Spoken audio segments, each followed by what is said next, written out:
अस्सलाम वालेकुम। आज हम कुरान के 27वें पारे के कुछ हिस्सों में एक गहरी पड़ताल करने जा रहे हैं। वालेकुम अस्सलाम।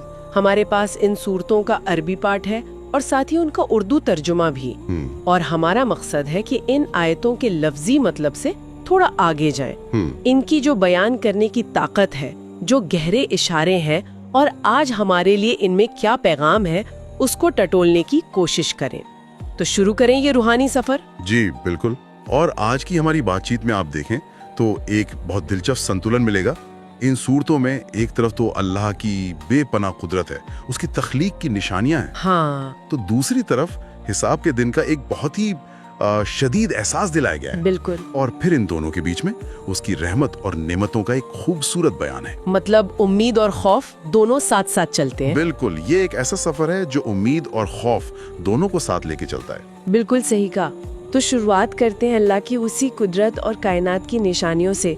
सूरह अज़-ज़ारियात की आयत 47 से 49 में एक ऐसी बात कही गई है जो आज के दौर में तो और भी ज्यादा हैरान कर देती है। जी।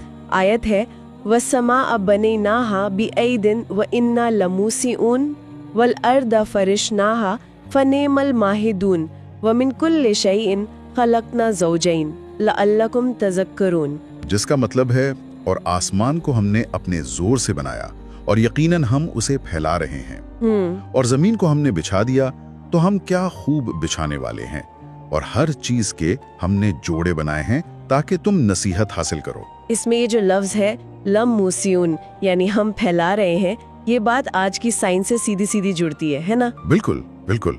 ये आज के साइंसदानों के लिए एक बहुत बड़ी निशानी है जो कहते हैं कि कायनात लगातार फैल रही है, जिसे एक्सपैंडिंग यूनिवर्स थ्योरी कहते हैं। और यही बात तो मुझे हमेशा हैरान कर देती है।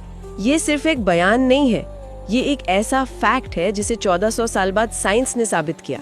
लेकिन इसमें एक और बात है, जोड़े बनाने की। जी। अब कोई ये भी तो कह सकता है कि ये तो एक आम सी बात है, जैसे नर और मादा या रात और दिन। इसमें इतनी गहरी बात क्या है? बहुत अच्छा सवाल है ये। देखिए, पहली सतह पर तो ये बिल्कुल वही है जो आपने कहा, जो जाहिरी जोड़े हमें नजर आते हैं। लेकिन अगर इसकी गहराई में उतरें तो ये कायनात के एक बुनियादी उसूल की तरफ इशारा है। आज की साइंस हमें क्या बताती है? यही कि हर चीज जोड़ों में मौजूद है। इलेक्ट्रॉन और पॉजिट्रॉन, मैटर और एंटी मैटर। अच्छा। अरे, हमारे कंप्यूटर की पूरी दुनिया 0 और 1 के बाइनरी जोड़े पर ही तो चलती है। हाँ, ये तो है। तो ये आयत हमें बता रही है कि इस कायनात की बुनावट में ही एक तरह की डुअलिटी या जोड़ापन है, जो अल्लाह की वहदानियत यानी उसके एक होने की तरफ इशारा करता है। कि एक बनाने वाला है जिसने ये पूरा निजाम जोड़ों पर कायम किया है। बिल्कुल। वाह, यानी ये सिर्फ बायोलॉजिकल जोड़ों की बात नहीं बल्कि एक कॉस्मिक उसूल की बात है। जी। अच्छा, इसी तरह का एक और अंदाज हमें सूरह अल वाक़िया में मिलता है।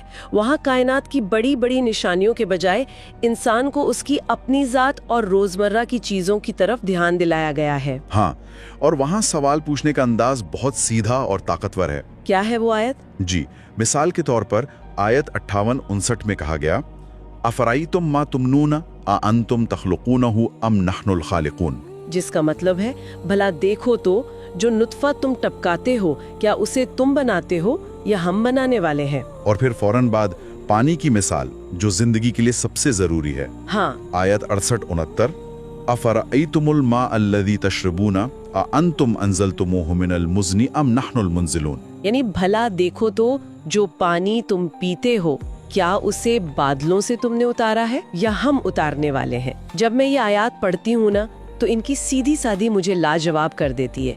ये इतनी रोजमर्रा की चीजें हैं कि हम इन पर सोचते ही नहीं। और यही तो उसका मकसद है। अरबी बयानबाजी रिटोरिक में इसे इस्तिफहाम इनकारी कहते हैं। अच्छा, वो क्या होता है? ये एक ऐसा सवाल है जिसका जवाब पूछने वाले और सुनने वाले दोनों को पहले से मालूम होता है। जवाब इतना साफ है कि सवाल पूछना ही अपने आप में एक दलील बन जाता है।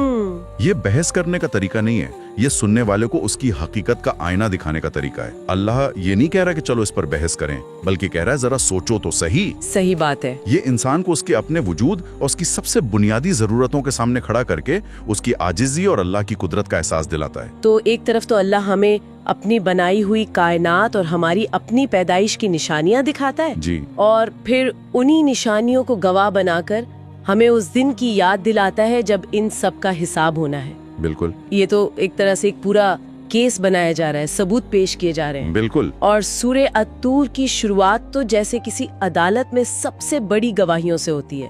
ہاں بالکل. سورہ الطور کی شروعاتی آیتیں قسموں کی ایک ایسی لڑی ہے جو سننے والے کے دل پر سیدھا اثر کرتی ہے. والطوری وکتاب مستور فی رق منشور والبیت المعمور والسقف المرفوع والبحر المسجور ان عذاب ربک لواقع ما له من دافع. طور پہاڑ کی قسم، لکھی ہوئی کتاب کی، آباد گھر کی، اونچی چھت یعنی آسمان کی، اور جوش مارتے سمندر کی قسم. یقیناً تیرے رب کا عذاب ضرور واقع ہونے والا ہے جسے کوئی ٹال نہیں سکتا. یہاں یہ جو آباد گھر ہے یا بیت المعمور، اس سے کیا مطلب ہے؟ یہ کوئی عام گھر تو نہیں لگتا؟ نہیں، یہ بہت خاص ہے. اسلامی روایت کے مطابق بیت المعمور 7ویں آسمان پر فرشتوں کا کعبہ ہے. اچھا جی، اور وہ ٹھیک زمین پر موجود ہمارے کعبے کے اوپر ہے. کہا جاتا ہے کہ ہر روز 70,000 فرشتے اس کا طواف کرتے ہیں، اور جو ایک بار کر لیتا ہے اس کی باری قیامت تک دوبارہ نہیں آتی. سبحان اللہ. تو اللہ یہاں ان عظیم اور مقدس چیزوں کی قسم کھا رہا ہے جن کا انسان تصور کر سکتا ہے. وہ پہاڑ جہاں موسیٰ علیہ السلام نے اللہ سے بات کی، وہ کتاب، آسمان، فرشتوں کا کعبہ. اور ان سب کو گواہ بنا کر کہا جا رہا ہے کہ حساب کا دن اتنی ہی بڑی حقیقت ہے. بالکل. جتنی یہ سب چیزیں، ان قسموں کا وزن ہی اتنا زیادہ ہے کہ انکار کی گنجائش ہی نہیں رہتی. تو قیامت کا یقین دلانے کے بعد قرآن ہمیں تاریخ سے بھی مثالیں دیتا ہے. سورہ القمر میں بتایا گیا ہے کہ جب قوموں نے اپنے نبیوں کی بات نہیں مانی تو ان کا کیا انجام ہوا. یہ صرف ڈرانا نہیں ہے نا؟ نہیں، یہ ایک طرح سے کیس سٹڈیز پیش کرنا ہے. ہاں، کیس سٹڈیز. جی، قوم عاد کی مثال لیجئے. وہ اپنی طاقت پر بہت گھمنڈ کرتے تھے.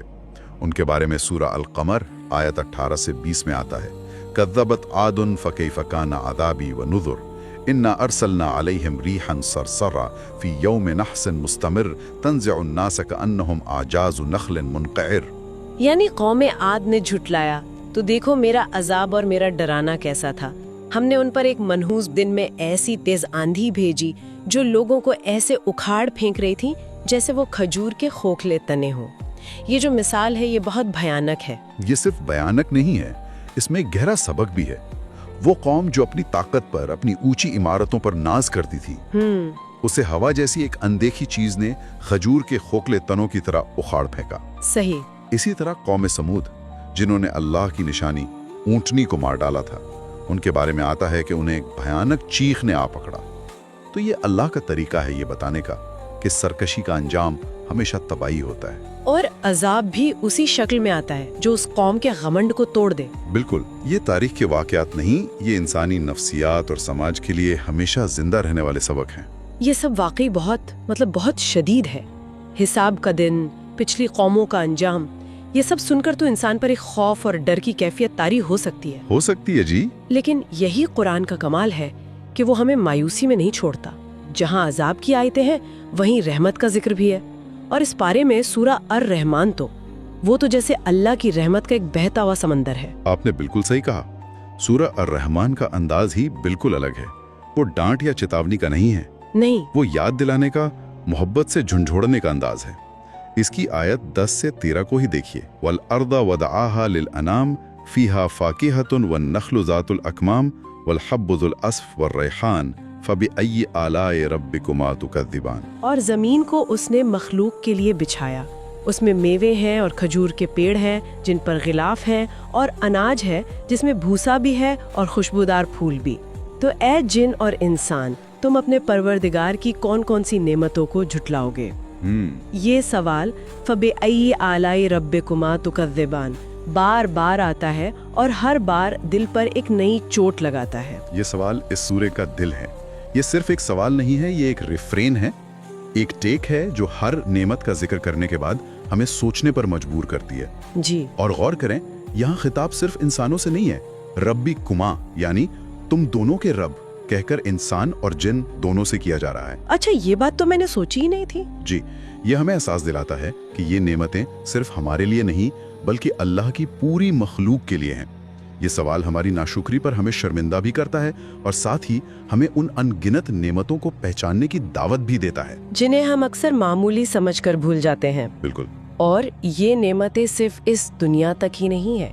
कुरान दुनिया की नेमतों को याद दिलाकर फिर आखिरत की उन नेमतों का वादा करता है जो नेक लोगों के लिए हैं। जी। सूरा अल-वाक़िया में जहाँ एक तरफ दोज़ख का भयानक मंजर है, वहीं जन्नत वालों यानी दाहिने हाथ वालों का जिक्र भी बहुत तफसील से है। जी, और वो तफसील बहुत मानीखेज है, बहुत मतलब रखती है। आयत 27 से 34 तक का मंजर देखिए। व अस्हाबुल यमीन मा अस्हाबुल यमीन फी सिदरिम मखदूदिन व तलहिम मंदूदिन व ज़िल्लिम ममदूदिन व माइन मस्कूबिन व फाकिहतिन कसीरतिन ला मक़तूअतिन वला ममनूअतिन व फुरूशिम मरफूअतिन। और दाहिने हाथ वाले, क्या कहने दाहिने हाथ वालों के, वो बेकांटे की बेरों और तय बतय केलों और लंबे लंबे सायों में होंगे और बहते हुए पानी में और बहुत से मेवों में, जो न कभी खत्म होंगे और न उन पर कोई रोक टोक होगी। और ऊंचे बिछौनों पर। ये मंजर बहुत सुकून देने वाला है। ये सिर्फ सुकून देने वाला नहीं है, ये दुनिया की तकलीफों का सीधा जवाब है। कैसे? देखिए, दुनिया के बागों में कांटे होते हैं, वहाँ बेकांटे की बेरें हैं। रेगिस्तान की दुनिया में साया और पानी सबसे बड़ी नेमत है। हाँ बिल्कुल। तो वहाँ लंबे लंबे साए और बहता हुआ पानी है। दुनिया में फल मौसम पर मिलते हैं, खत्म हो जाते हैं। वहाँ के मेवे न कभी खत्म होंगे और न उन पर रोक टोक होगी। अच्छा, तो जन्नत का ये बयान असल में उन सब महरूमी और तकलीफों का इलाज है जिनसे इंसान दुनिया में गुजरता है। बिल्कुल, ये उन लोगों के लिए अल्लाह का इनाम है जिन्होंने दुनिया में उसकी खुशी के लिए सब्र किया और सही रास्ते पर चले। ये एक ऐसी उम्मीद है जो इंसान को मुश्किल से मुश्किल हालात में भी मजबूती से खड़े रहने की ताकत देती है। तो आज की इस बातचीत में हमने कुरान के 27वें पारे की कुछ सूरतों से एक कमाल का सफर तय किया है। हमने कायनात की तख्लीक में अल्लाह के कुदरत की निशानियों को देखा, फिर तारीख के वाक़यात और क़यामत की चेतावनियों से हिसाब की हकीकत को समझा, और आखिर में सूरह रहमान की शक्ल में अल्लाह की रहमत और जन्नत के वादों में उम्मीद की एक किरण देखी। बिल्कुल। इन आयतों में एक बहुत गहरा संतुलन है। अल्लाह के दो नाम हैं, अल जलील जिसमें जलाल और बुजुर्गी हो, और अल जमील जिसमें जमाल और खूबसूरती हो। ये आयतें अल्लाह के इन्हीं दो पहलुओं को दिखाती हैं। एक तरफ उसकी कुदरत और इंसाफ का जलाल है जो हमें हमारी जिम्मेदारी का एहसास दिलाता है, और दूसरी तरफ उसकी रहमत और इनाम का जमाल है जो हमें कभी मायूस नहीं होने देता। यह हमें सिखाती है कि एक मोमिन की जिंदगी खौफ और उम्मीद के इन्हीं दो परों पर उड़ान भरती है। और हम अपने सुनने वालों के लिए एक सवाल के साथ इसे खत्म करते हैं। सूरा अर-रहमान हमसे बार बार पूछती है कि हम अपने रब की कौन कौन सी नेमतों को झुटलाएंगे। जी। अगर हम सबको आज अपनी जिंदगी में सिर्फ एक ऐसी नेमत के बारे में सोचना हो जिसे हम अक्सर इतना मामूली समझते कि उसका शुक्र अदा करना ही भूल जाते, जैसे सुकून से ली गई एक सांस या आंखों की रोशनी, तो वो नेमत क्या होगी? इस पर जरूर गौर कीजिएगा। अस्सलाम वालेकुम। वालेकुम अस्सलाम।